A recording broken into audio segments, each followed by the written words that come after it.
Hey guys, what's going on? Coach Justin here from Ultimate Baseball Training, and in today's video, I wanted to give you infielders 3 simple tips that are really going to help you transform your infield play, right? These are things that you can directly apply that are going to make you really stand head and shoulders over any other infielder. And if you do these 3 things, coaches are really going to take note. As far as coaches, your coaches around the league, college coaches, professional scouts, these are things, again, that not a lot of infielders focus on and spend the time on, but if you do, it's really gonna put you at an advantage. So without further ado, let's just jump right into the video.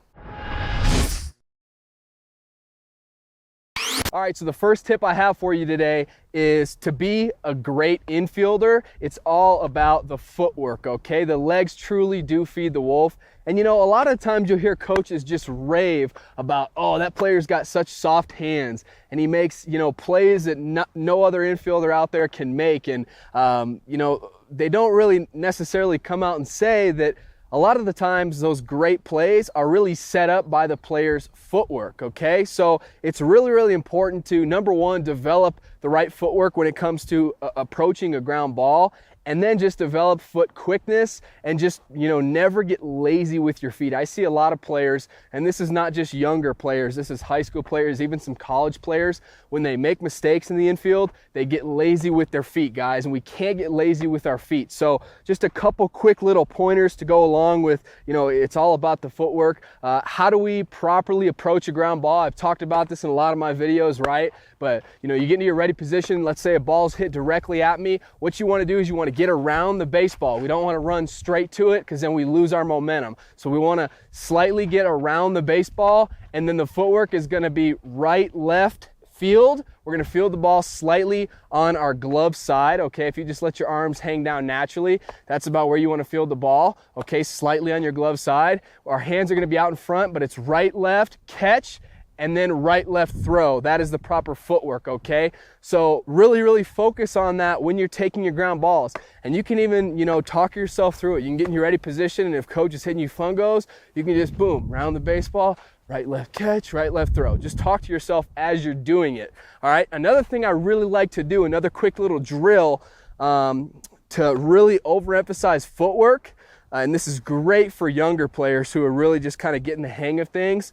Have a coach throw you ground balls or hit you ground balls, and you can even do this without a glove. What we're gonna do, it may sound kind of counterintuitive, all we're gonna do though is we're gonna worry about our footwork, and we're gonna let the ball roll underneath our legs. We're not even gonna field the baseball, but this is gonna teach you that the footwork really sets everything else up. So again, we don't even need a glove. Coach can hit us a ground ball, okay? And again, I do the same thing. Get around the baseball, right, left, and I get into a good fielding position, and then you just watch the baseball kind of roll underneath your legs. But that's really gonna help you kind of just get rid of the glove work, get rid of the pressure of fielding the ball, and focus on your footwork. But it's all about the footwork. That is tip number 1. If you want to be an elite level infielder, then make sure your footwork is proper.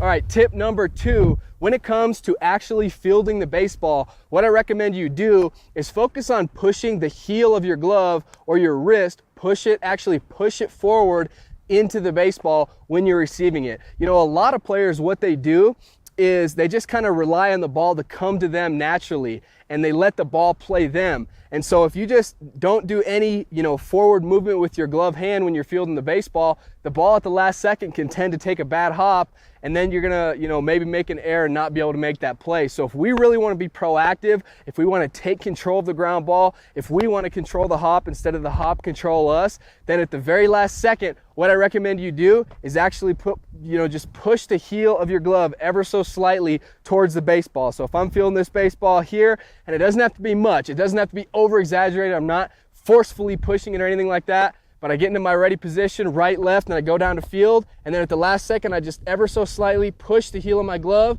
towards the baseball, and that's gonna allow it to roll into your glove that much easier.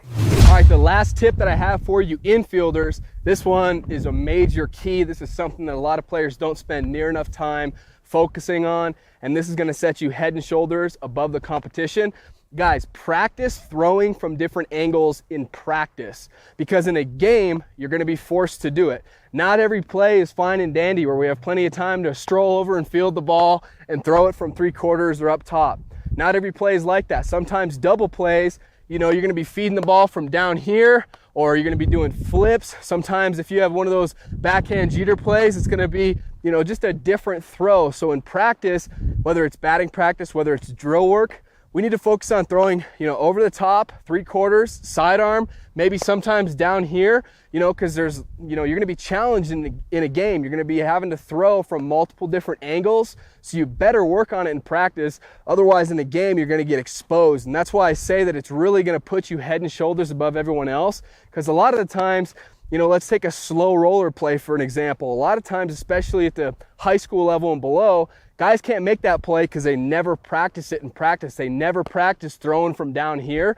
But if you do practice it and you are able to make that play, then that's just going to really put you, you know, next level in the eyes of coaches around your conference, your coach, and then, you know, college coaches, college scouts, professional scouts, things like that. So work on it in practice.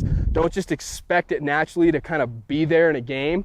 You can't just flip the switch and turn it on in the game. You have to work on it in practice, and then it's going to transfer over to the game. So that's it for today's video. Hopefully you enjoyed it, all right? As always, if you're not already, be sure you subscribe to the channel. Leave me a thumbs up and get in the comment section below. Let me know what you'd like me to make future videos about. And infielding, that's just one part of your game. But if you truly want to be the best baseball player that you can be, if you truly want to get the recognition that you deserve, then you need to be a hitter, guys. So I actually created a free bat speed workout. It's going to help you boost your bat speed anywhere from 5 to 10, even 15 miles an hour. It's 100% free. All you got to do to grab that is click on the very first link below this video in the description.